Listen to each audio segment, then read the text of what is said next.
Greetings and bienvenue, Midnight Crew. Thank you for returning to this broadcast. And welcome to new viewers joining us for the first time. If you like a video, then feel free to subscribe. During the spring of 2003, I was visiting my sister who lives in Hampstead, New Hampshire. She lives in a somewhat wooded subdivision. It was early spring in New England and the weather had been fairly rainy. I would frequently go outside by myself to smoke cigarettes late at night, on the porch after midnight. While I was outside, I would hear larger sticks crack and break on the forest floor near where I was sitting, but no leaves rustling. At first, I didn't think much of it. I am a seasoned camper and just didn't think it was a big deal. I figured it was just an animal of some kind. This happened night after night. Then I noticed the sounds of something dropping out of the trees and an animal or being of some kind scraping on the bark a bit as it descended. I tried looking for movement but saw nothing, like an animal or anything. The floodlights were on every time I was out there and were brightly shining. There was a street light at the end of the long paved driveway off in the distance.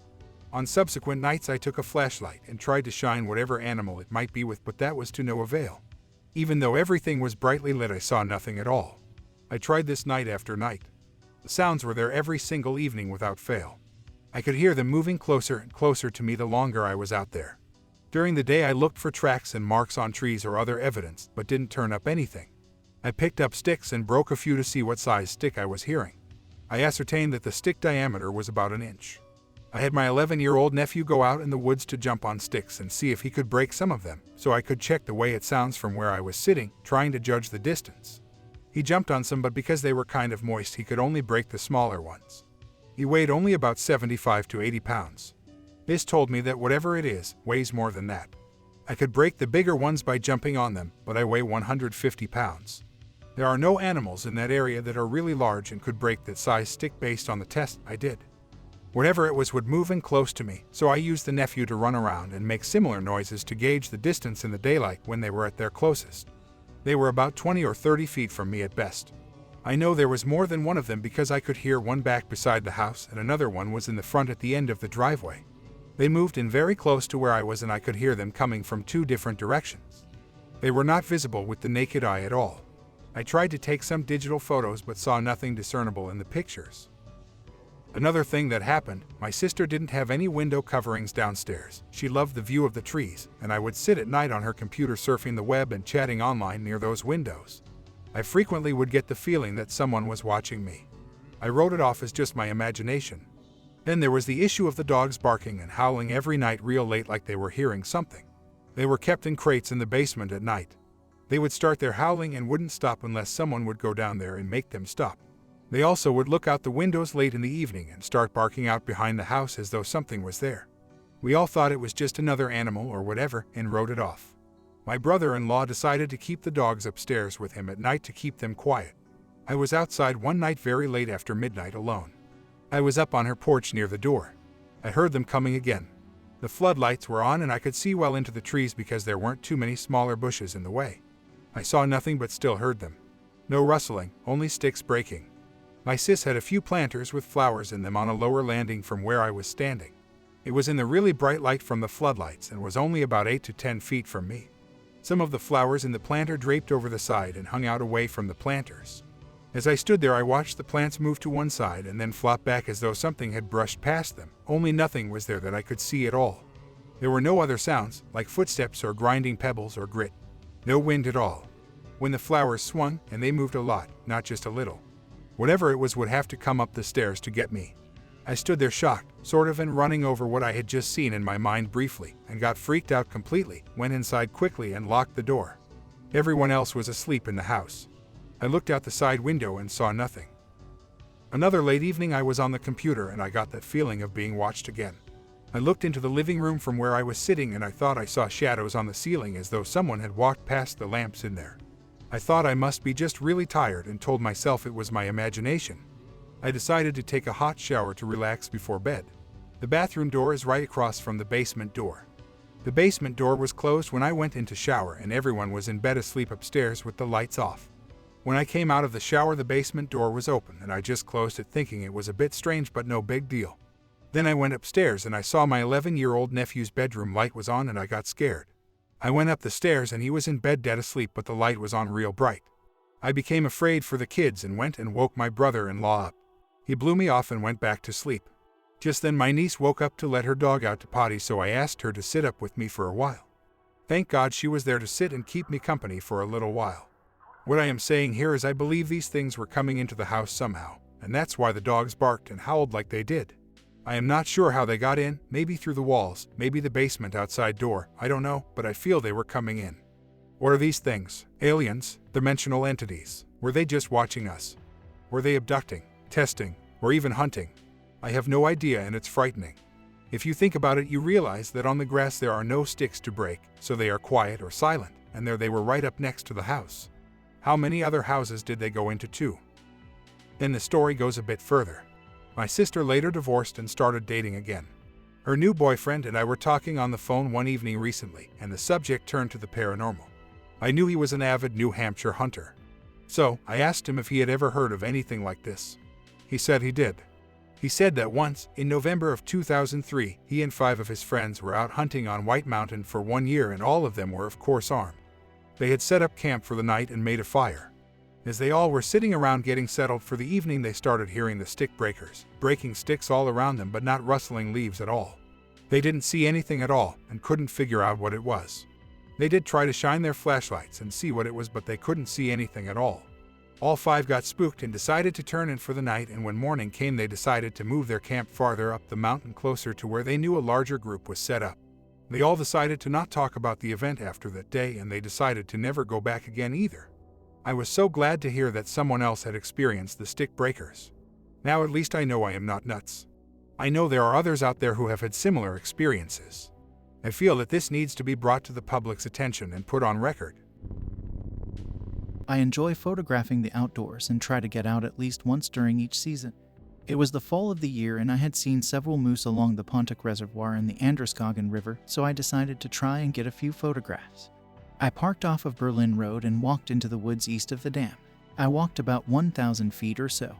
It was very dense and the light was low, so I decided to get closer to the lake where I could pick up some better light. As I turned north, I heard a cracking sound behind me. I turned to see what it was but saw nothing, so I started to walk toward the area where the sound came from. I hadn't walked far when I saw something tall and thin dart from behind a sugar maple tree and quickly disappear. I stood for a minute and again this thing came from behind a large maple tree and then vanished again. I tried to get a photograph, but the darn thing was fast and nothing ever showed up on the shot. It didn't show itself anymore that day. I went back to the location a couple more times but never witnessed this thing again. There are a lot of legends my father would tell us as kids, but I really never gave it much thought. Some of the people around here used to talk about wood devils in the White Mountains, but I've never heard about anybody seeing one or anything similar to what I saw. The thing was about 7 feet tall, dark thick fur or hair and thin. Much thinner than a normal man at that height. Like I said, it was very fast and nimble. I never heard a sound other than the footsteps it made when moving. This happened when I was a child, and to this day I really can't explain it. This encounter occurred when I was about 8 years old while living in New Hampshire. At the time, my family was renting a renovated house that had been built in the 1700s. Some of the original house remained on the exterior. Admittedly an awesome place to live as a kid if you're the adventurous type. The property sat on 80 acres that included a large forest and a small pond about a mile back behind the house. My dad, sister, and I would often walk out to the pond, which entailed a 15-minute journey through the dense New England forest. We called the pond Beaver Pond, owing to the many beavers that lived in the area.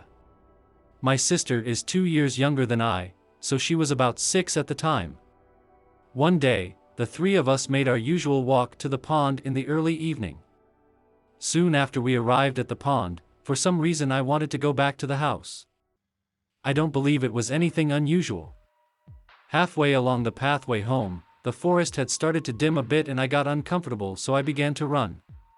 I'm not sure why I wasn't looking in front of me. I might have been glancing to the sides and back as my paranoia mounted, and suddenly, bam, I ran into it. Shocked, I took a step back and this is what I remember seeing. It was at least 3 times my height and stood on 2 legs. It was completely covered in long, gray-brown slightly matted hair. Not fur, but hair, similar to a human's. I recall it looking like a sloth, especially the head, that was walking upright on hind legs, with very slow movements, almost as if it were moving in slow motion. I don't remember any facial features. Its arms were held up, kind of like a kangaroo's front legs. I didn't sense any malice or aggression from the creature. If anything, I got the feeling that I was as surprised as I was. As soon as I got over my shock, I ran around it and continued running back to our house. I glanced back and saw it slowly turning its entire body around to look at me as I raced home. A couple days ago I asked my mom if she remembered me telling her about the incident, and she did, and added a couple of details. She said that I did describe a face and eyes watching me, and that at some point it hid behind a tree to watch me. I don't recall this part. Now, when I was 18, I was watching an episode of Unsolved Mysteries with my late father, and a segment about a Sasquatch sighting came up. After the segment, my dad told me that once, when we lived in New Hampshire, he took my sister in the family station wagon for a drive through the woods around our house. He said that at one point both he and my sister saw something brown race across the road in front of them. At first, I thought it was a deer, he said. But I quickly realized that it had a humanoid shape and stood on two legs, taking giant strides. I recently asked my sister about this, and she remembers it well. So, there you have it. I know all too well about the fallibility of memory and readily admit that there are a lot of inconsistencies, but I've documented exactly what I remember, no more or less. At the time of the encounter, I didn't know anything about ghosts, monsters, or Bigfoot. I did, however, have an intense phobia of primate faces for the rest of my childhood, up until I hit adolescence. Some people have suggested I undergo regression hypnosis, but to be very honest, I'm a little too afraid to. I can't shake the sense that there was more to the encounter that I can't remember or was somehow lost. There could be a perfectly normal explanation, in fact this is most likely. However, I haven't been able to come up with anything that makes sense, other than the whole thing being the overactive imagination of a child. I know I definitely encountered something. So the friend who I share this experience with lives in New Hampshire and swears his neighborhood is built on a supposed Native American burial ground. I don't know if that's actually true, but his entire family backs him up, and it's definitely relevant to the story. This took place about 2 or 3 years ago during the summer after we'd both graduated high school. His house is in a small neighborhood in a fairly wooded area and has this long driveway that goes up a small hill. I pulled into this neighborhood around 12:30 a.m. about to drop him off after we had been hanging out all day. The thing was that neither of us actually wanted the night to end. At that point, since neither of us were tired yet, and also because we lived pretty far from each other. So it's not like we were able to hang out super often. But with that being said, there wasn't really much we could do with his small New Hampshire town not exactly being known for its nightlife. We couldn't do much inside his house either since his whole family was asleep. So, I came up with the idea to listen to creepypastas in the car since we were both just starting to become interested in the paranormal at the time. We parked at the end of the road and I introduced him to Ansari's Goatman story. If you aren't familiar, it's basically this really creepy story of a skinwalker trying to secretly incorporate itself into a large group of friends camping in the woods by acting like it's one of them. We listened to the whole thing, and it's pretty long, so by the end we were both tired enough to call it a night. I turned around and pulled up his drive, and we somehow ended up outside my car chatting in his driveway. His upper driveway area is situated adjacent to his neighbor's backyard with a tall white fence in between, not the kind you can see through. I was leaned up against the hood of my car parked along this fence, and we were just shooting the shit talking about the Goatman story we just listened to, and also about how creepy his neighborhood area is in general. When we stopped talking before saying our goodbyes, I remember it just being absolutely dead silent. No crickets or anything. We started talking again to wrap things up, the typical well, hit me up whenever if you want to hang out again, yada yada. I don't remember which one of us was talking at this point, but whoever it was got interrupted when we both heard a voice come from directly behind the fence. Now, I don't remember any specific words. What I know is that it sounded like a person trying their absolute best to formulate a sentence, only with the result being a bunch of really weird sounding gibberish. The creepy thing about it though was the way it spoke. It basically interjected its way into our conversation. Like, you know how you sort of enunciate your first few words to make sure you don't get cut off when you're with a group. That's exactly what this thing behind the fence did, except in pure gibberish. It was scary because of how close it was to us. It sounded like it was standing right behind the fence, 1 or 2 feet away. We couldn't see it, but if there was no barrier in between us, it literally would have been standing right there, like it was trying to be the third friend in our group or something. It spoke for about 2 or 3 seconds, and as soon as it stopped, me and my friend both snapped our heads back from where we heard it to look back at each other. A split second went by and then he immediately sprinted into his house while I scrambled into my car. I almost crashed backing up as fast as I could down his driveway. All I could think about during the drive home was how things seemed to add up, with his house supposedly being on Native American burial ground, and with the fact that we had just been listening to a Skinwalker Goatman story and were discussing it out loud for a short while. Apparently, speaking of these sort of things can attract them. It was also around 1 a.m. when we heard it, and pitch black in his neighbor's yard. My friend FaceTimed me the next day and he told me his neighbors are old and docile, definitely not the type of people to even be awake that late, never mind stand outside in the dark and try to freak us out. And we both know what we heard out there was a clearly human-sounding voice. We've also both had several other experiences in and around his house that some would probably think are scarier than this one.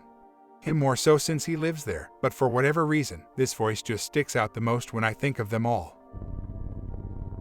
It happened in the 1980s in the White Mountains of New Hampshire in the Jackson area. It was actually a group of autistic children that were hiking with a couple of instructors on a mountain called Black Mountain.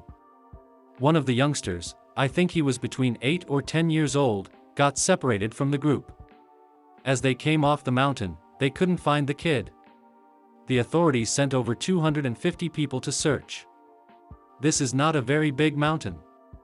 Black Mountain is only about 3,200 feet. They didn't find the child. A couple of interesting details about this. They didn't find the child that night. I think it was possibly another night also that he stayed on the mountain. Interestingly, even though they had all these people that were professionals, as far as search and rescue, it was a fireman from Marshfield, Massachusetts who ended up finding the boy. He was watching a television show. This is about 250 miles away. He had never done anything like this before. He watched the television and the news show talked about the child. All of a sudden, he had an epiphany that he was going to be able to find the child. He drives up to Black Mountain in New Hampshire, climbs the mountain, and lo and behold he finds the child. Later on it's discovered that the child, who was autistic, was able to communicate much better after this incident. They asked the child, "How did you survive?" Because the temperature plummeted way below 30 degrees. They were very worried that the child might not survive the night. He said that he had been to a part of the mountain where he was surrounded by this white light and that the white light kept him warm and he was fine. The interesting thing again is after this incident he ended up actually becoming more cognizant and more communicative. Another interesting side note about this was the fireman from Marshfield. He had become a big hero after this. He was in the newspapers, etc. He ends up coming out and admitting that he was an arsonist that the police had been looking for in the southern part of Massachusetts. He had come out because he had felt a message from God. And he was going to be able to find this child and his whole life would be around. I don't know if you ever heard of the case at all. I hope that you enjoyed tonight's broadcast. If you enjoyed tonight's story, then please subscribe to the channel as more green texts will appear daily. A new broadcast will appear when the clock strikes midnight Central Time.